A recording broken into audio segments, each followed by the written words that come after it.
കർമ്മയിൽ വിശ്വാസമുള്ളവർക്ക് മാത്രമായിട്ടുള്ളതാണ് ഈ വീഡിയോ.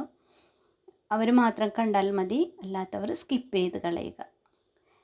നമ്മൾ ബാഡ് കർമ്മയിൽ വിശ്വസിക്കുന്നുണ്ടെങ്കിൽ ആ ബാഡ് കർമ്മയെ നമ്മൾ എങ്ങനെയാണ് ക്ലെൻസ് ചെയ്ത് കളയുക എന്നും കൂടി അറിയണം. നമ്മൾ ജീവിതത്തിൽ പല ദുരിതങ്ങളും അനുഭവിക്കുന്നുണ്ടെങ്കിൽ ആ ദുരിതത്തിൻ്റെ കാരണം നമ്മൾ തന്നെയാണെന്നും നമ്മളിൽ നിന്ന് പോയിട്ടുള്ള കർമ്മയുടെ ഫലമായിട്ടാണ് ആ ദുരിതങ്ങളെ നമ്മൾ അനുഭവിക്കേണ്ടതായി വരുന്നത് എന്നുമാണ് സ്പിരിച്വൽ സയൻസ് പറയുന്നത്. അപ്പോൾ ഈ കർമ്മയെ നമ്മൾ എങ്ങനെയാണ് ഇല്ലാതാക്കുക, ബാഡ് കർമ്മയെ നമ്മൾ എങ്ങനെയാണ് നമ്മളിൽ നിന്നും ഇല്ലാതാക്കി കളയുക? നമ്മുടെ ബാഡ് കർമ്മയെല്ലാം നമ്മുടെ എനർജി ബോഡിയിലാണ് സ്റ്റോർ ചെയ്യപ്പെട്ടിരിക്കുന്നതെന്നാണ് പറയുന്നത്. അപ്പോൾ ആ എനർജി ബോഡിയെ ക്ലെൻസ് ചെയ്യാനായിട്ട് ഉപയോഗിക്കാവുന്ന ഏറ്റവും നല്ല ടൂൾ എന്ന് പറയുന്നത് മെഡിറ്റേഷനാണ്. അതിനായി നമ്മൾ നമ്മുടെ ശ്വാസത്തിലേക്ക് ശ്രദ്ധിച്ചു കൊണ്ടിരിക്കുക. ശ്വാസം ഉള്ളിലേക്ക് വരുന്നതും പുറത്തേക്ക് പോകുന്നതും നമ്മൾ ശ്രദ്ധിച്ചുകൊണ്ടേയിരിക്കുക. അങ്ങനെ ശ്രദ്ധിച്ചുകൊണ്ടിരിക്കുമ്പോൾ നമ്മുടെ ചിന്തകളുടെ എണ്ണം കുറയുന്നതായിട്ട് നമ്മൾക്ക് അനുഭവത്തിൽ വരും. ചിന്ത വന്നും പോയും കൊണ്ടിരിക്കുന്നുണ്ടായിരിക്കും. അതിൻ്റെ പിന്നാലെ നമ്മൾ പോവാതെ അതിനെ നിരീക്ഷിച്ചാൽ മാത്രം മതി. ശ്വാസത്തിനെ നിരീക്ഷിക്കുന്നതിനോടൊപ്പം തന്നെ അതിനൊന്ന് ശ്രദ്ധിക്കുക. ഇപ്പോൾ എന്താണ് നമ്മുടെ ഉള്ളിലേക്ക് വന്നിട്ടുള്ളത് എന്നൊന്നും നോക്കിയാൽ മാത്രം മതി. അങ്ങനെ ഇരിക്കുന്ന സമയത്ത് നമ്മുടെ ചിന്തകളുടെ എണ്ണം കുറയും. ചിന്തയുടെ എണ്ണം കുറഞ്ഞ് ഒരു ഫ്രാക്ഷൻ ഓഫ് സെക്കൻഡ്, വളരെ ചെറിയൊരു സമയമെങ്കിലും നമ്മൾ നോ തോട്ട്, അതായത് ചിന്തകളൊന്നുമില്ലാത്തൊരവസ്ഥയിലേക്ക് നമ്മൾ പോകും. ആ സമയത്ത് കോസ്മിക് എനർജി നമ്മളിലേക്ക് ധാരാളമായി വന്നു ചേരുകയും നമ്മുടെ എനർജി ബോഡിയെ ക്ലെൻസ് ചെയ്യുമെന്നാണ് പറയുന്നത്.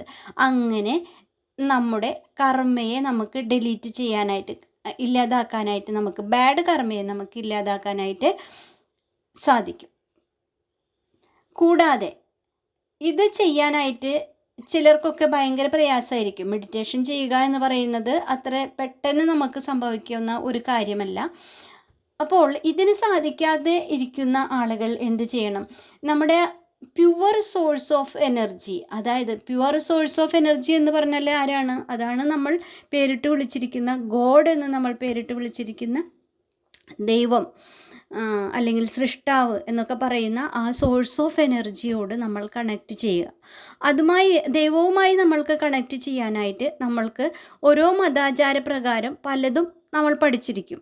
ഇപ്പോൾ ഹിന്ദു മതാചാരപ്രകാരമാണെങ്കിൽ നമ്മൾക്ക് നാമജപമുണ്ട്, അല്ലേ? ദൈവത്തിൻ്റെ 1000 നാമങ്ങൾ, അങ്ങനെ കുറേ നാമങ്ങൾക്ക് നമ്മൾക്ക് ചൊല്ലി ആ ഓർമ്മയിൽ നമ്മൾ ഇരിക്കുമ്പോൾ, ആ ദൈവവുമായി നമ്മൾ കണക്റ്റ് ചെയ്യുമ്പോൾ ആ എനർജി നമ്മളിലേക്ക് വന്ന് നമ്മുടെ കർമ്മയെ, ആവശ്യമില്ലാത്ത കർമ്മയെ നമ്മളിൽ നിന്ന് കളയാനായിട്ട് സാധിക്കും.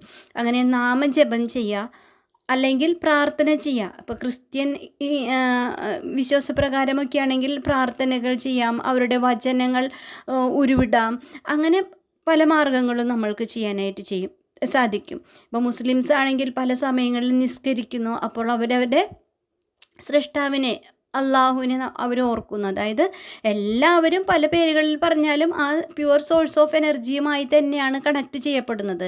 കണക്റ്റ് ചെയ്യുമ്പോൾ നമ്മുടെ കർമ്മ ഡിലീറ്റ്, ബാഡ് കർമ്മ ഇല്ലാതായി മാറിക്കോളും.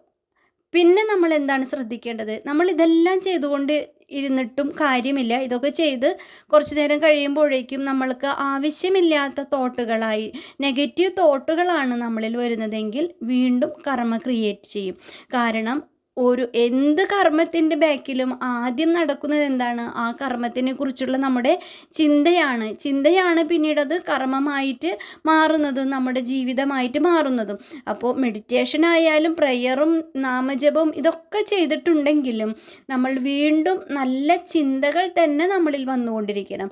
അല്ലെങ്കിൽ വീണ്ടും വേണ്ടാത്ത കർമ്മങ്ങൾ നമ്മൾ ഉണ്ടാക്കും, നമ്മൾ ജീവിതത്തിൽ ദുരിതങ്ങൾ അനുഭവിക്കേണ്ടതായിട്ട് വരും. അപ്പോൾ മുഖ്യമായും നമ്മൾ ശ്രദ്ധിക്കേണ്ടത് നമ്മുടെ ചിന്തയാണ്. നമ്മുടെ ജീവിതത്തിനെ നിർമ്മിക്കുന്നത്. നമ്മുടെ ജീവിതത്തെ നമ്മൾ രചിക്കുന്നത് ചിന്ത കൊണ്ടാണ്. അതുകൊണ്ട് ചിന്തയെ നല്ലപോലെ ശ്രദ്ധിക്കണം. നല്ല ചിന്തകൾ മാത്രം, നമുക്ക് എന്താണോ വേണ്ടത് അതിനെക്കുറിച്ച് മാത്രമാണ് നമ്മൾ ഓർക്കേണ്ടത്. കൂടാതെ ഒരു കാര്യം കൂടി ഓർക്കുക, നമ്മുടെ ജീവിതത്തിലെ എന്തൊക്കെ എന്തൊക്കെ പ്രശ്നങ്ങളുണ്ടെങ്കിലും എന്തൊക്കെ നല്ലതുണ്ടെങ്കിലും അതിനുള്ള പൂർണ്ണ ഉത്തരവാദി എന്ന് പറയുന്നത് നമ്മൾ മാത്രമാണ്. അപ്പോൾ എപ്പോഴും ദൈവവുമായി നമ്മൾ കണക്റ്റ് ചെയ്യാനായിട്ട് സമയം കണ്ടെത്തണം.